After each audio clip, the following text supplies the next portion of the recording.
오늘의 성경 말씀은 요한 3서 1장 8절입니다. 다 함께 읽도록 하겠습니다. 그러므로 우리가 이 같은 자들을 영접하는 것이 마땅하니 이는 우리로 진리를 위하여 함께 일하는 자가 되게 하려 함이라. 자, 오늘의 성경 말씀 제목은 진리를 위하여 라는 제목으로 우리가 성경을 묵상하도록 하겠습니다. 우리가 요한 1서는 요한이 지은 성경입니다. 쓴 글이죠. 정말 하나님의 참 사랑의 정신이야말로 모든 거짓과 모든 지식을 극복할 수 있는 참된 지식임을 우리에게 가르쳐 주기 위해서, 또 하나님의 사랑을 우리에게 일깨워 주기 위해서 요한이 쓴 성경이라고 볼 수가 있겠습니다. 우리 요한 3서 1장 2절에 보면 사랑하는 자여 내 영혼이 잘됨 같이 너가 범사에 잘되고 강건하기를 내가 간구하노라, 이렇게 기록이 되어 있습니다. 우리가 정말 하나님을 사랑한다면 우리의 인생이 정말 범사가 잘되고 우리가 강건함으로 이 세상을 살아갈 수 있으리라고 생각을 합니다. 자, 오늘 본문은 내가 진리 안에서 행한다니 내가 심히 기뻐하노라, 이런 말씀이 바로 이후에 나옵니다. 여기서 진리 안에서 행한다는 말은 올바른 신앙의 길을 가고 있는 우리들을 정말 격려하는 말이라고 볼 수가 있습니다. 그래서 내가 심히 기뻐하고 진리 안에서 행하라는 것은 우리가 정말 진리 안에서 우리가 참되게 이 세상을 살아가라는 의미라고 볼 수가 있습니다.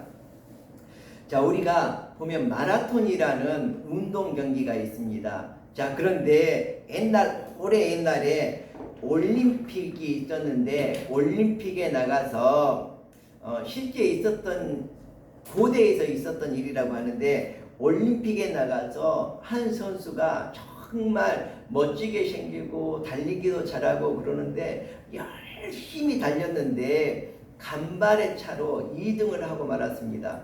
자, 2등을 하니까 모든 조명이 1등을 한 그 우승자에게 초점이 맞춰지게 됩니다.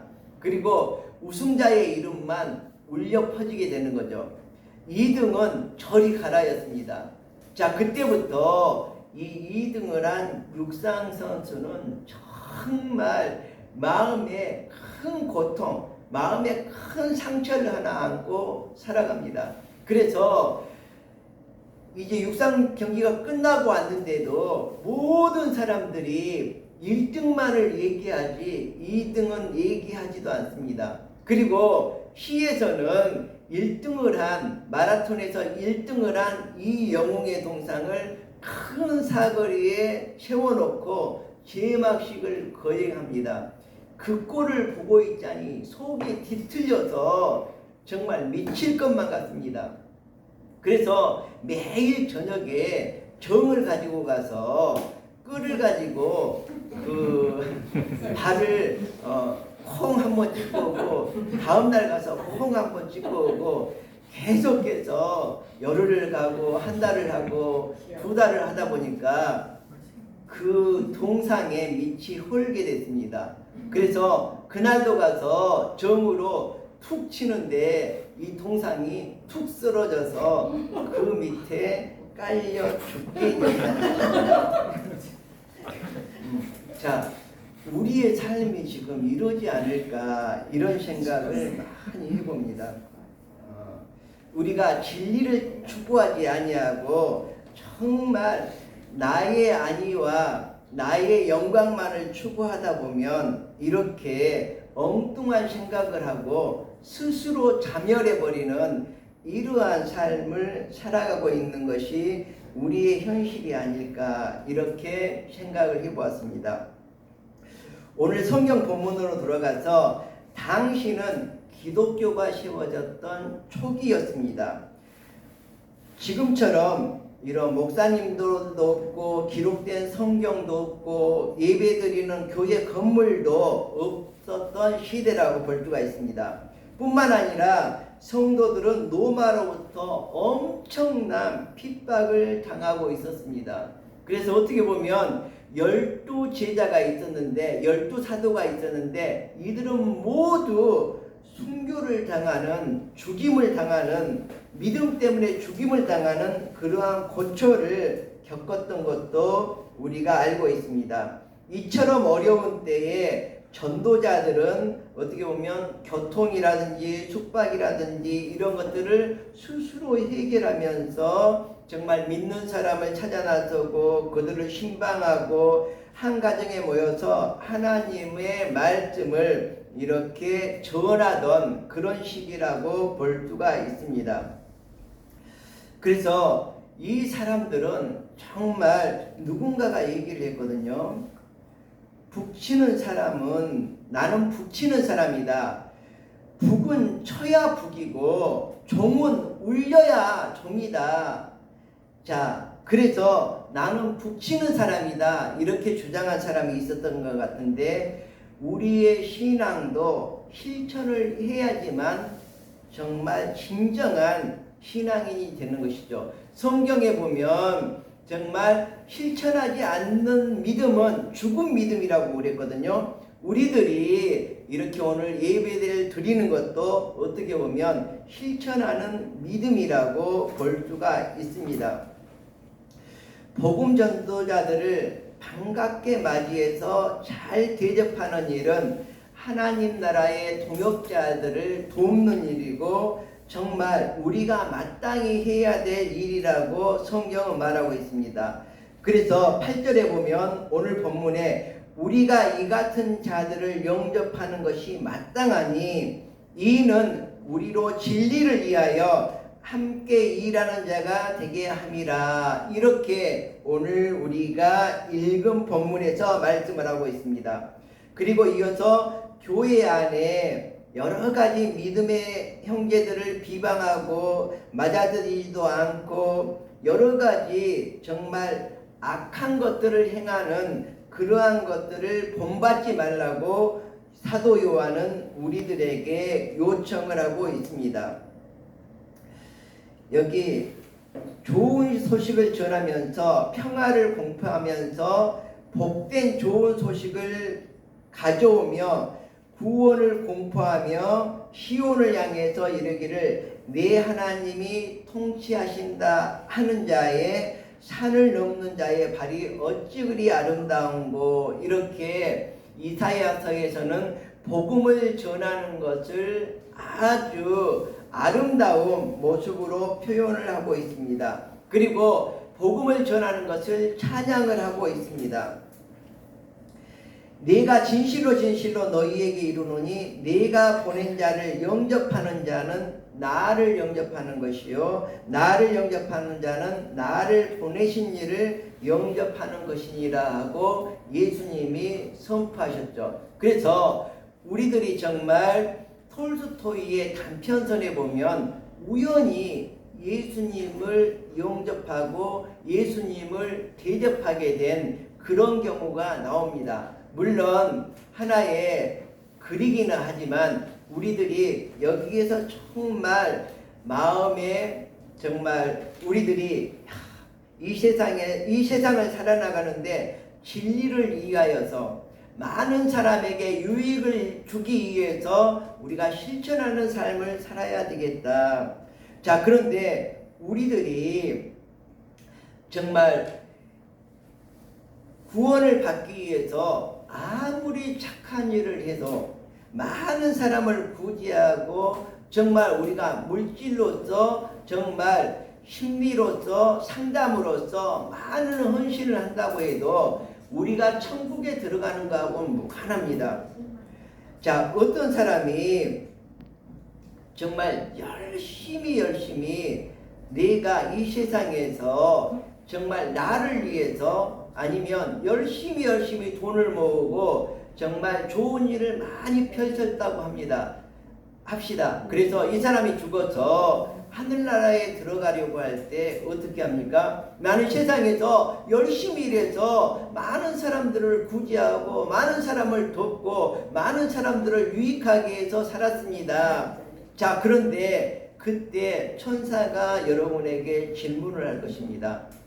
육체를 위하여서 그렇게 많은 일을 했는데 너의 영혼을 위해서 무엇을 했느냐 물어보실 때 우리들이 정말 부끄럽지 않아야 할 것입니다.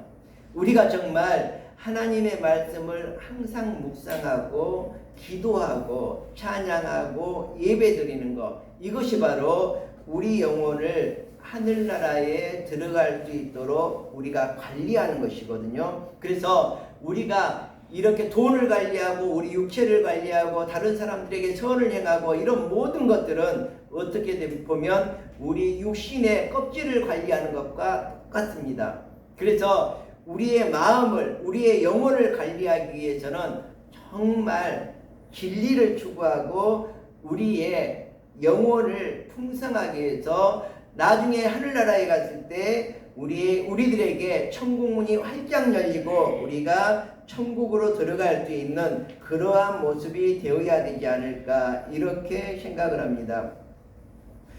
정말 우리나라가 너무너무 살기 좋은 나라가 되었어요. 옛날에는 우리나라에서 보릿고개를 걱정하고 음식을 못 먹어서, 그러니까 우리나라의 5,000년 역사 중에서 1960년대까지 우리 민족은 배를 골며 살았습니다. 음식이 항상 부족했습니다. 그런데 5,000년 역사 중에서 우리나라 사람들이 배 터지게 먹고 이제는 너무너무 많이 먹어서 음식 투정을 하면서 살아가는 세상이 되었습니다. 우리가 출판기념회를 했는데 그때 뷔페로 한 100여 가지의 음식이 나왔습니다. 그런데 제가 들은 말은 뭐예요? 두 사람한테 들었는데 먹을 것이 없다는 거거든요. 먹을 것이 너무 빈약하다는 거거든요. 100가지의 음식이 있는데 먹을 것이 없고 음식을 빈약해서 다음에는 여기서 하지 말아요. 근데 진짜 먹을 것이 없더라고요. 제가 이 앞전에 키누카누인가 거기 그 뷔페 식당회를 갔는데 거기에 가서 제가 우리 출판기념회 한 100가지 정도 나왔던데 여기는 몇 가지나 있는가 하고 하나 둘 세어봤어요. 근데 210가지가 있어요. 음식이.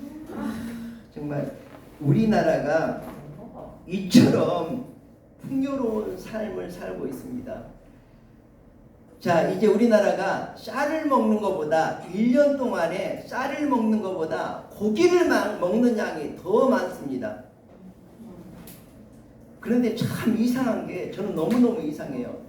세계에서 우리나라가 제일 잘 살고 있거든요. 그 기준은 뭐냐? 그러니까 생활 수준이 제일 양호하다는 거죠. 그 기준이 뭐냐? 아이 낳는 거예요. 생활 수준이 좋은 나라일수록 아이를 적게 낳거든요. 근데 우리나라는 타의 추정을 불허할 정도로 1등과 2등하고 차이가, 마라톤을 한다면 같이 붙어서 달리는 것이 아니라 1등과 2등은 저만큼 떨어져서 달릴 정도로 우리나라는 20명이 8명밖에 안 낳는 이런 나라거든요. 그래서 우리나라는 정말 지금 복에 겨워서, 그죠? 복에 겨워서 투정을 부리고 있는 그러한 세상이 됐습니다. 음식이 100가지나 있는데도 그것을 투정을 부리는 이런 세상. 근데 저는 참 아이러니하게도 정말 우리나라 사람들은 이상해요. 미국 사람들은 그죠?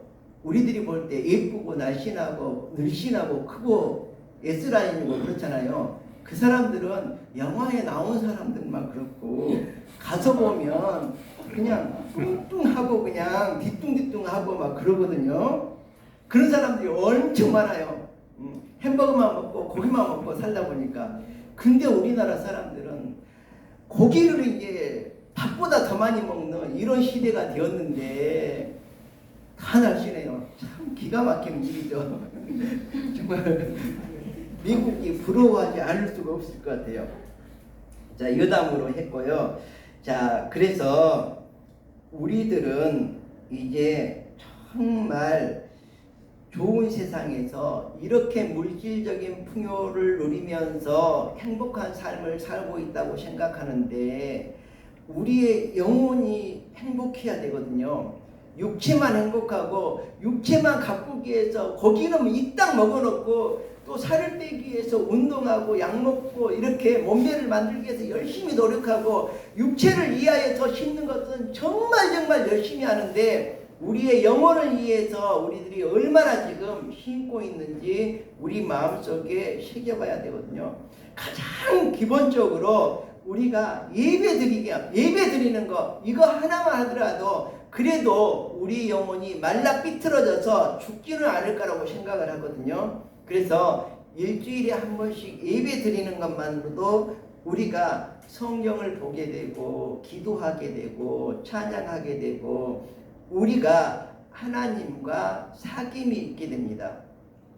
우리가 가장 큰 죄를 어떤 죄라고 생각을 하냐 그러면 우리는 살인하고 강도하고 빼앗고 죽이고 이런 것들이 더 나쁜 죄라고 생각을 하는데 우리의 근본적인 죄는 뭐냐 그러면 하나님과 사귐이 없는 것입니다.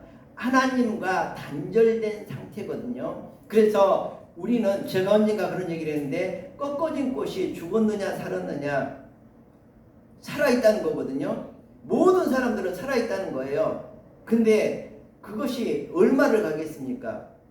그렇지만 우리들이 정말로 주님 앞에 접붙임이 된다면 꺾였지만 다시 접붙임이 되어서 양분을 공급받는다면 우리들은 저 천국의 백성으로 영원히 살 수 있는 거거든요. 우리들의 이 지금 현재의 모습은 뭐냐 그러면 꺾어진 꽃송이와 똑같습니다.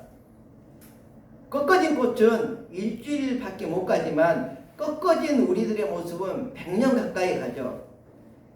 약간의 차이가 있지만 시간적인 차이가 있지만 똑같습니다.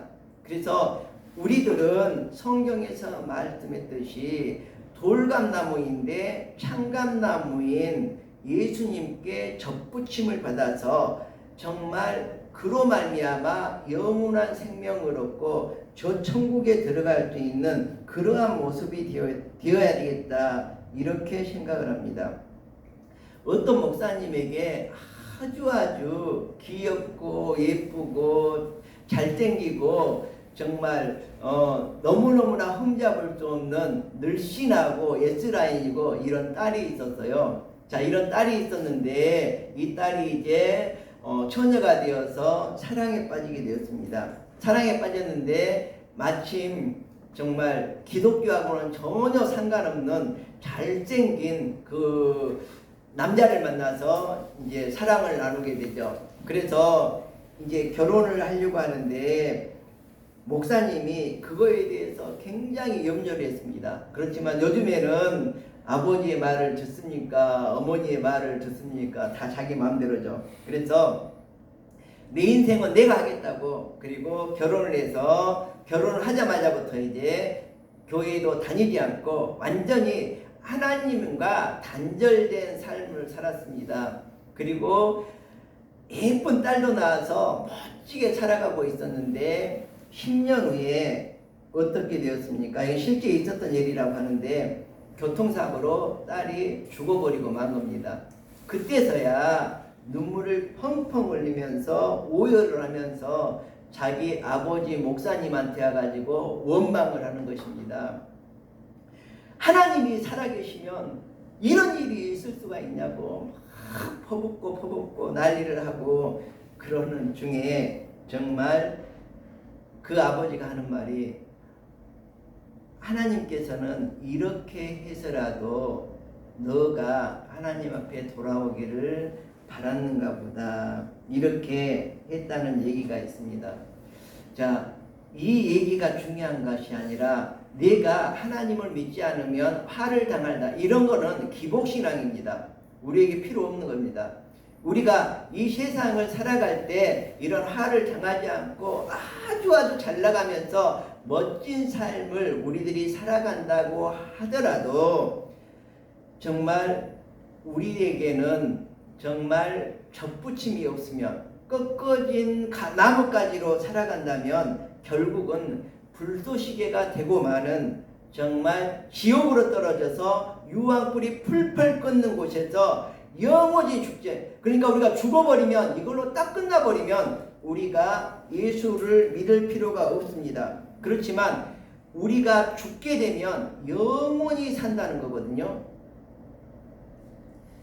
우리의 영혼은 절대로 죽이지 않는다는 거죠. 죽지 않는다는 거죠. 그래서 영원히 심판을 받고 지옥에 떨어지면 우리의 인생은 유황불이 풀풀 끓는 지옥에서 우리가 불고기를 숯불에 소금을 절여가지고 튀겨 먹듯이 구워 먹듯이 우리의 삶이 연속해서 영원히 정말 불행한 그러한 삶을 우리의 영혼이 살 수 있다는 거거든요. 그런데 그것을 하나님께서는 우리에게 꿈을 주셔서 우리의 영혼의 삶이 어떤 건지를 보여주고 있습니다.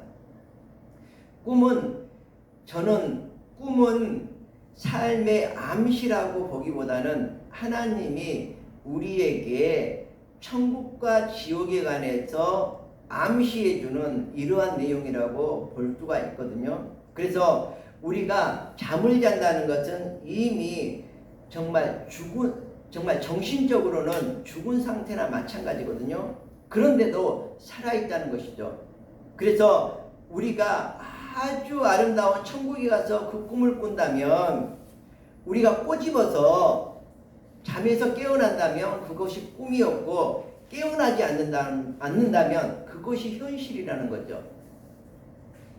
그래서 영원히 그렇게 꿈속과 같은 그러한 천국의 삶을 살 수 있는 것이고 우리가 꿈을 꾸는데 그곳이 지옥이었고 유황불이 풀풀 끓는 그런 곳에서 내가 고통 중에 있다면 내가 손을 꼬집어서 일어나게 되면 그게 꿈이지만 깨이지 않는다면 그것은 영원히 내가 꿈을 꾸는 것 같은 나의 영혼이 정말 지옥에서 고통받고 있는 그러한 삶입니다. 그래서 우리들이 죽어버리면 그걸로 끝나는 것이 아니라 죽고 나면 우리의 꿈이 살아있듯이 우리의 영혼은 계속해서 꿈길과 같은 그러한 삶을 살아간다고 저는 생각하고 있습니다. 그래서 구원받는 사람은 모두 하나님 나라의 사람이 되어야 합니다. 복음을 전하는 사람, 도우면서 살아가는 사람, 하나님은 모든 사람들이 하나님의 뜻을 따라서 합력하여서 선을 이루면서 이 세상에서 살아가야 된다고 말씀을 하고 있습니다. 우리들이 물론 선을 행하는 것이 굉장히 중요하지만 여기서 선이라는 것은 바로 하나님의 일을 하는 것입니다. 인간들을 돕는 것, 이거는 정말 착한 일이라고 하더라도 이거는 육신의 일입니다. 우리의 영혼을 구원하는 데는 전혀 도움이 되지 않는다는 거죠. 그래서 오늘도 성경은 요한 사도는 우리에게 이렇게 말하고 있습니다. 사랑하는 자여, 내 영혼이 잘된 같이 내가 육체에 범사도 잘되고 내 육체가 강건하기를 강구하노라, 이렇게 얘기하고 있습니다. 우리가 이 세상을 살아갈 때에 진리를 위해서 살아가고 진리를 위해서 일할 수 있기를 간절히 축원드립니다. 기도하겠습니다.